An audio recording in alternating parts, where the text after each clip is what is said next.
बुलेटिनच्या सुरुवातीला पवईमध्ये एन्काउंटर झालेल्या रोहित आर्या संदर्भातली आताची सगळ्यात मोठी बातमी। रोहित आर्यानं सरकारला दिलेला प्रस्ताव एनडीटीव्ही मराठीच्या हाती लागलेला आहे। रोहित आर्यानं सरकारला 4,49,00,000चा प्रस्ताव दिला होता। त्या प्रस्तावावर मंत्र्यांचं नोटिंग सुद्धा आहे आणि याची प्रत एनडीटीव्ही मराठीच्या हाती लागलेली आहे। आताच्या घडीची एक महत्त्वाची घडामोड आहे। अधिकची माहिती जाणून घेऊयात। राहुल कुलकर्णी आपल्या सोबत आहेत। राहुल, रोहित आर्यानं सरकारला दिलेला हा प्रस्ताव आहे जो आपल्या हाती लागलाय, त्यामध्ये नेमक्या कोणकोणत्या बाबी नमूद आहेत? हे बघा, शिक्षण विभागाचं असं म्हणणं होतं की आमचा ह्या सगळ्या प्रस्तावाशी तसा थेट संबंध नाहीये। ती जी त्याची एनजीओ होती तिला सोशल एंटरप्रेन्योरशिप किंवा आपण ज्याला सीएसआर ऍक्टिव्हिटी म्हणतो, आपण त्याच्यातनं ते काम दिलं। माझ्या हातामध्ये मंत्र्याचं आणि त्यांच्या नंतर प्रशासकीय अधिकाऱ्यांचं हे पत्र मी तुम्हाला दाखवतो। त्या पत्रात असं म्हटलं की तात्काळ कारवाई करा, तात्काळ। त्याच्यामध्ये विनाविलंब गोष्टी करायच्या। कशावरती करायच्या? तर साधारणपणे 38 लाख विद्यार्थ्यांना, एक वाक्य फार महत्वाचं ऋतुजा, निष्काळजी युक्त मुक्त महाराष्ट्र, निष्काळजी करू नये त्या विद्यार्थ्यांनी, त्याच्यासाठी हे अभियान राबवायचंय। आणि त्याच्यात चर्चा कोणावर झाली? CMO doctor Amol Shinde. अमोल शिंदे हे श्री एकनाथ शिंदे यांचं महत्वाचं काम बघायचे। म्हणजे सरकारचा दृष्टिकोन याच्यामध्ये स्पष्टपणे दिसत आहे की हे काम करून घ्यायचं आहे, असं आहे। आणि आता माझ्याकडे एक व्हिडिओ आहे, आपण तो जर प्ले केला तर तेही स्पष्ट होईल। तत्कालीन मुख्यमंत्री श्री एकनाथ शिंदे यांनी रोहित आर्या, त्याची मिसेस आणि आणखी काही विद्यार्थी तिथं असताना याचं लोकार्पण केलं। आणि त्या लोकार्पणामध्ये त्यांनी असं म्हटलं की 60 लाख 38 लाख विद्यार्थ्यांना या निमित्ताने शिस्त लागेल। प्रश्न आहे तो प्रस्तावाचा, त्या प्रस्तावाची कॉपी पण माझ्या हातात आहे। ही सगळी एक्सक्लुझिव्ह डॉक्युमेंट्स तुम्ही बघत आहात। त्याच्यामध्ये मूळ मुद्दा काय? प्रोजेक्ट लेट्स चेंज मधनं, स्वच्छता मॉनिटर 2023-24 मधनं काय करायचं आहे त्याचे सगळे तपशील आहेत। किती लोक असणार आहेत, काय करायला हवं, त्या प्रत्येक पेजवरती नोटिंग आहे। आयदर ती मंत्र्याची नोटिंग आहे किंवा प्रशासकीय यंत्रणेतल्या काम करणाऱ्या मंडळींची नोटिंग आहे। हे कॉन्फिडेन्शियल पत्र जेव्हा त्यांच्या दरम्यान जो व्यवहार झाला त्या पत्राचं हे सगळे तपशील आहेत। आणि एंड ऑफ फायनली तो जो प्रस्ताव आहे तो साधारणपणे 4,38,00,000 रुपयाचा हा प्रस्ताव आहे। ज्या प्रस्तावामध्ये वेगवेगळे तपशील दिले गेलेले आहेत आणि त्या तपशिलामध्ये असं दिसतं आहे की 1,19,00,000 रुपयाचा, 1,22,00,000 रुपयाचा, आणि शेवटी हा प्रस्तावाची प्रत महाराष्ट्रानं समजून घ्यावी अशी 4,49,93,400 रुपयाचा हा प्रस्ताव आहे की ज्या प्रस्तावामध्ये काय काय करायचंय, किती मनुष्यबळ आहे, कशी जाहिरात द्यायची आहे, मूळ उद्देश काय आहे, या सगळ्याचं नोटिंग आहे। कुणीतरी ह्या पत्राला अंडरलाईन केलेलं। अंडरलाईन आपण केव्हा करतो? जेव्हा त्याचं महत्व आपल्याला लक्षात येतं। त्याचबरोबर दुसऱ्या पूर्णतः परिणामकारक टप्पा होण्यासाठी राज्य शासनाकडून अधिक काही सहकार्य अपेक्षित आहे असं रोहित आर्या म्हणतो। आणि ते सहकार्याचं पत्र त्यांनी दिलं, त्यानंतर त्याला मंजुरी मिळाली।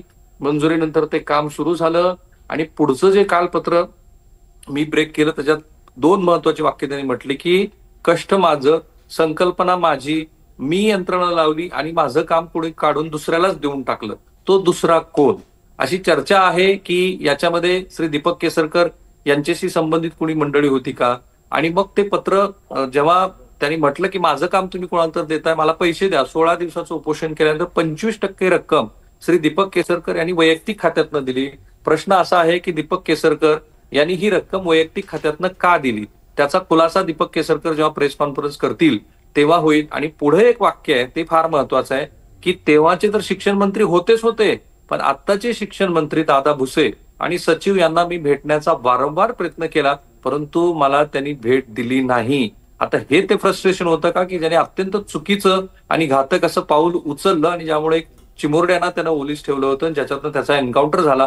पण ही सगळी महत्वाची पत्र आज महाराष्ट्राला एनडीटीव्हीच्या माध्यमातून दिसत आहेत। आणि असं लक्षात येत आहे की राज्य सरकारमधल्या शिक्षण विभागातल्या प्रत्येक घटकाला की जे स्वच्छ शाळा अभियानाशी निगडीत आहेत किंवा मुख्यमंत्री शाळा अभियानाशी निगडीत आहेत, त्यातल्या प्रत्येकाला रोहित आर्या माहिती होता, त्याचं काम माहिती होतं, त्याने किती प्रस्ताव दिलेला आहे ते सगळं माहिती होतं। आणि खुद्द मंत्र्याची नोटिंगच आता महाराष्ट्राला मी दाखवतोय।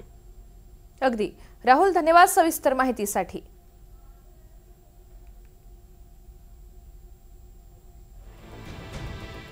तर शालेय शिक्षण मंत्री दादा भुसे यांची रोहित आर्याचा एन्काउंटर यावर प्रतिक्रिया देताना त्यांनी एक माहिती सुद्धा समोर आणलेली आहे, ती पाहूयात।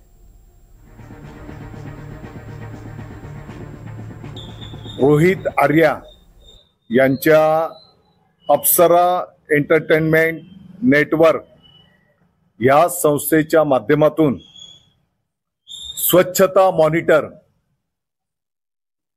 हा उपक्रम राबवणं, या संदर्भामध्ये 14 सप्टेंबर 2022 रोजी एक निवेदन शासनाला प्राप्त झालेलं आहे.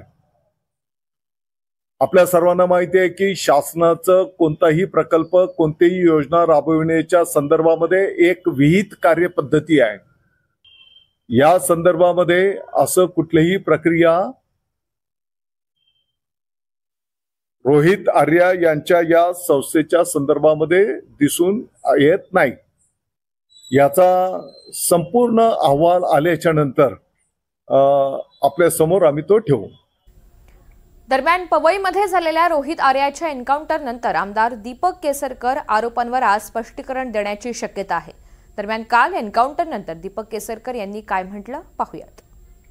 नाही, घडलेला प्रकार अत्यंत दुर्दैवी आहे.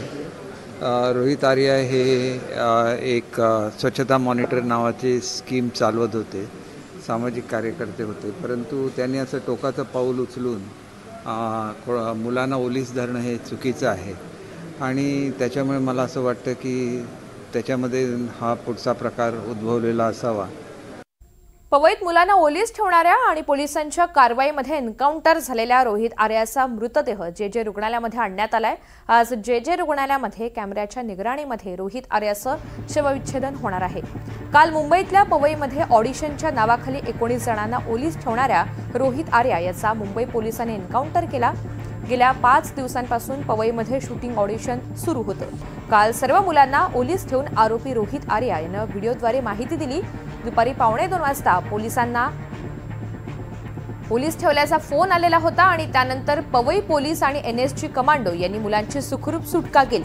या कारवाईमध्ये आरोपी रोहित आर्याकडून एक एअरगन आणि काही केमिकल्स जप्त करण्यात आले.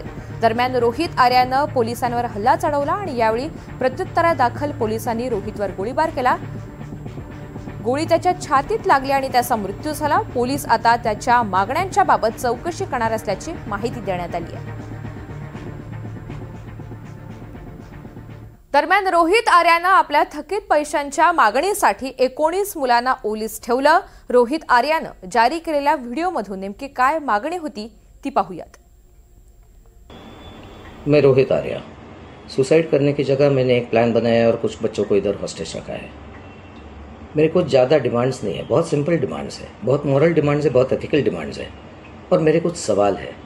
मुझे कुछ लोगों से बात करनी है, उनको सवाल पूछने हैं, उनके जवाब पर अगर मुझे काउंटर क्वेश्चन है तो मुझे काउंटर क्वेश्चन पूछना है. लेकिन मुझे ये जवाब चाहिए. मुझे दूसरा कुछ नहीं चाहिए. ना मैं टेररिस्ट हूँ, ना मेरी बहुत बड़ी पैसों की डिमांड है. कुछ भी पैसों की डिमांड तो है ही नहीं. इमोरल तो बिल्कुल भी नहीं है. सिंपल कॉन्वर्सेशंस करने हैं और जिसके लिए मैं इन बच्चों को हॉस्टेज लिया है. ये मैंने एक प्लान के तहत ही हॉस्टेज लिया है. लेट्स चेंज 4 मैं सच में करने वाला हूँ. अगर जिंदा रहा तो मैं करूँगा, अगर मैं मर गया तो कोई और करेगा, लेकिन होगा ज़रूर. इन्हीं बच्चों के साथ होगा अगर इनको हार्म नहीं होता है तो. Because the slightest wrong move from your end will trigger me कि मैं ये पूरा जगह को आग लगा दूँ और उसमें मर जाऊँ. मैं मर जाऊँ या नहीं मर जाऊँ, बच्चे अननेसेसरी हर्ट होंगे, ट्रॉमाटाइज डेफिनेटली होंगे. उसके ऊपर कुछ होगा तो मुझे पता नहीं. उसका जिम्मेदार मुझे ना गिना जाए, उसका जिम्मेदार उन लोगों को गिना जाए जो अननेसेसरी ये ट्रिगर कर रहे हैं, जबकि एक नॉर्मल कॉमन पर्सन सिर्फ बात करना चाहता है. मेरी बातें ख़त्म होने के बाद मैं खुद ही बाहर आऊँगा. मैं अकेला नहीं हूँ, मेरे साथ और भी लोग हैं. कई सारे लोगों को ये परेशानियाँ हैं और ये मैं सल्यूशन देने वाला हूँ सिर्फ बातें करके. Please do not trigger me to do some harm to anybody. मुलांना ओलीस ठेवलेल्या स्टुडिओचं स्पष्टीकरण आता समोर आलेलं आहे. आमच्या स्टुडिओमध्ये थर्ड पार्टी आरक्षणादरम्यान आम्हाला अलीकडेच एका अनपेक्षित आणि त्रासदायक परिस्थितीचा सामना करावा लागला, असं स्टुडिओनं आपल्या स्पष्टीकरणामध्ये म्हटलेलं आहे. मुंबई पोलिसांच्या जलद प्रतिसादाबद्दल धन्यवाद अशी भावना सुद्धा त्यांनी व्यक्त केली आहे. सर्वजण विशेषतः मुलं आणि पालक सुरक्षित आहेत याबद्दल आम्हाला खूप दिलासा मिळाला आहे. आमची टीम अधिकाऱ्यांना पूर्णतः सहकार्य करत आहे अशी सुद्धा माहिती त्यांनी दिली आहे.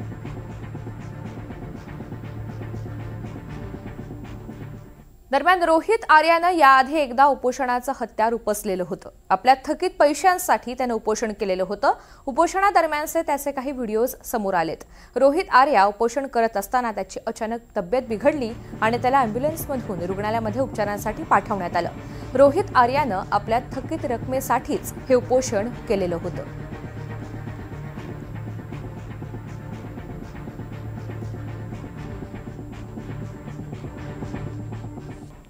दरम्यान पवई एन्काउंटर आणि रोहित आर्याच्या आरोपांवर मुख्यमंत्री देवेंद्र फडणवीस यांनी काय प्रतिक्रिया दिली आहे पाहूयात. आंदोलकांची चर्चा झाली आहे. पोलीस धरणारे एका व्यक्तीचा रोहित आर्या नावाच्या व्यक्तीचा एन्काउंटर करण्यात आलेला पवईमध्ये. काय तपशील आहे या घटनेविषयी? याचा सगळा तपशील पोलिसांनी आपल्याला दिलेला आहे. अतिशय विक्षिप्तपणे ज्या प्रकारे त्यांनी बोलून आणि मुलांना ओलीस धरलं, मी खरोखर पोलिसांचं अभिनंदन करेन की पोलिसांनी नीट ऑपरेशन त्या ठिकाणी केलं आणि त्या ऑपरेशनमध्ये अर्थातच त्याचा मृत्यू झालेला आहे, पण सगळ्या मुलांना सुखरूप पोलिसांनी बाहेर काढलेलं आहे. आता त्यातल्या ज्या काही गोष्टी आहेत त्याचं इन्व्हेस्टिगेशन सुरू झालेलं आहे, त्यामुळे संपूर्ण इन्व्हेस्टिगेशन झाल्यावरच बाकी गोष्टी सांगता येतील. तत्कालीन मुख्यमंत्री एकनाथ शिंदे यांनी रोहित आर्या यांच्या संकल्पनेचं कौतुक केल्याचा एक व्हिडिओ सध्या व्हायरल होतोय. 22 ऑगस्ट 2023 रोजी स्वच्छता मॉनिटर अभियान शुभारंभ कार्यक्रमात एकनाथ शिंदेंनी कौतुक केलं होतं. रोहित आर्या यानं वर्षभरापूर्वी शिंदे सरकारच्या काळात एका सरकारी योजनेचं काम केलं होतं.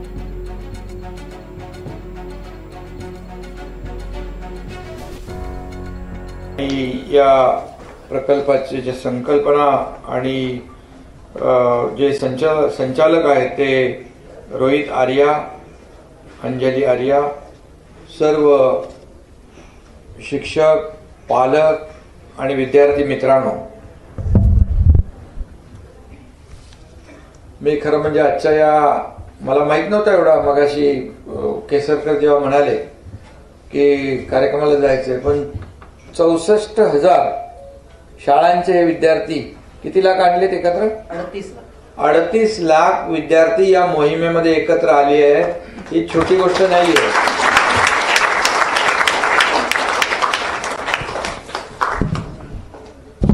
फार मोठा बदल घडवण्याची ताकद या तुमच्या या विद्यार्थ्यांमध्ये आहे. कर्वेनगरच्या अमेय अपार्टमेंटमध्ये रोहित वास्तव्याला होता, तर कोथरूड परिसरातल्या शिवतीर्थ नगरमधल्या स्वरांजली अपार्टमेंटमध्ये त्याचे आई वडील राहत होते. कर्वेनगरमधलं अमेय अपार्टमेंट रोहितनं 1 वर्षांआधी सोडलेलं होतं, मात्र स्वरांजली अपार्टमेंटमध्ये त्याचे आई वडील राहत होते. रोहित आणि त्याची बायको आई वडिलांना भेटण्यासाठी स्वरांजली अपार्टमेंटमध्ये येत असत. स्वरांजली अपार्टमेंटमधलं घर हे हरोळीकर नावानं आहे, त्यामुळे रोहित आर्याचं मूळ नाव रोहित हरोळीकर असल्याचं समोर आलंय.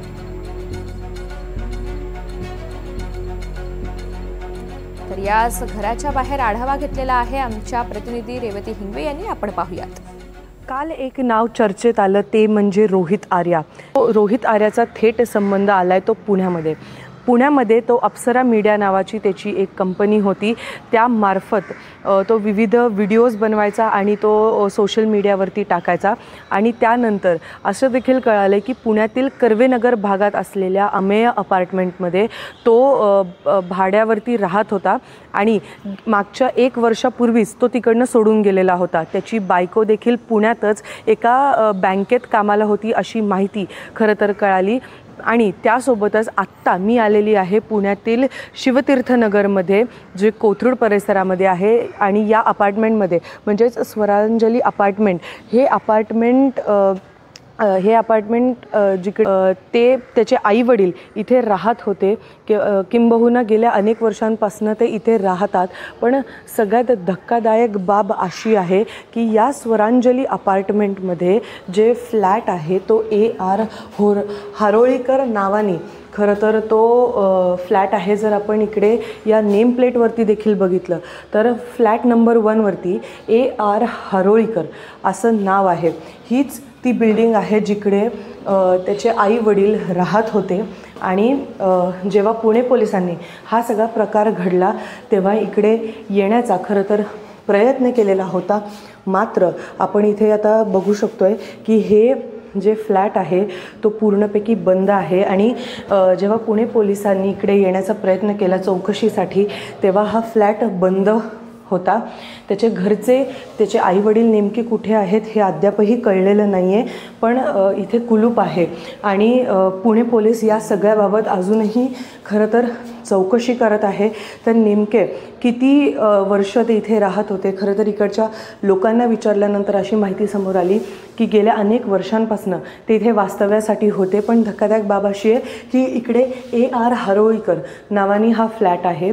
रोहित आर्या आणि त्याची बायको अंजली आर्या हे सातत्याने मधनं इकडे भेटायला त्यांना येत होते.